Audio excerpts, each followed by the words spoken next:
ડાંગ જિલ્લા કોંગ્રેસ સમિતિ દ્વારા દારૂ, ચરસ, ગાંજા, ડ્રગ્સ જેવા નશીલા પદાર્થોના વેચાણના વિરોધમાં જિલ્લા કલેક્ટરને આવેદનપત્ર પાઠવવામાં આવ્યું।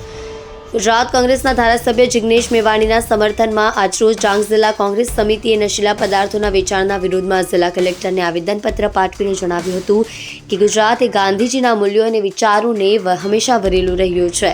મહાત્મા ગાંધીજીની દારૂબંધીની હાકલના પગલે ગુજરાતમાં નશાખોરીને નાથવા સ્થાપના કાળથી જ તત્કાલીન સરકારે કડક કાયદાકીય જોગવાઈઓ કરી હતી। ગુજરાતમાં ડ્રગ્સ, દારૂની બદીને લીધે યુવાનોને નશાખોરીમાં ખપ્પરમાં હોમાઈ રહ્યા છે।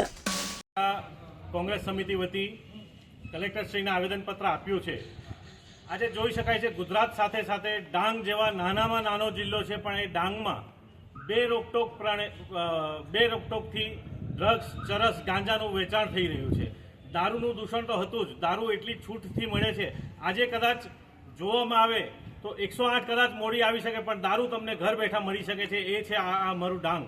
ને ડાંગની જ્યારે વાત કરીએ તો આજનું જે યુવા ધન છે એ આ નશામાં ધકેલાઈ રહ્યું છે, અને જેમાં પોલીસની રહેમ નજર હોય છે જ, જેને નકારી શકાતું નથી। અને અમે જે આવેદનપત્ર આજે જે આપ્યું છે કલેક્ટરશ્રીને, એમાં અમે કોંગ્રેસ સમિતિ વતી જિગ્નેશભાઈની વાતને ટેકો આપીએ છીએ। દરેક પોલીસવાળા ખરાબ નથી હોતા, પણ જે ખરાબ પોલીસવાળા છે, જે લોકો હપ્તાખોરી કરે છે, અમારો વિરોધ એના માટે છે।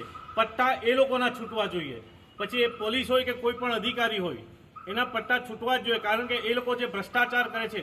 આજે ગુજરાતમાં 16,000 કરોડથી વધારેનું ડ્રગ્સ વેચાય છે, જે પકડાયું છે। તો એ સિવાય જેટલું વેચાણ થયું છે એનો આંકડો કોણ આપશે અને ક્યારે આપશે?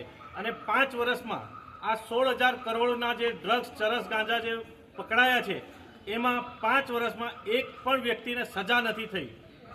જેથી અમે કોંગ્રેસ સમિતિ વતી અહીં આવેદનપત્ર આપ્યું છે। અને મારા ડાંગમાં, પ્રાકૃતિક ડાંગમાં આ દારૂનું દૂષણ હોય, ડ્રગ્સ હોય, ચરસ હોય, ગાંજા હોય, એનું દૂષણ બંધ થાય તે બાબતે અમે આવેદનપત્ર આપ્યું છે।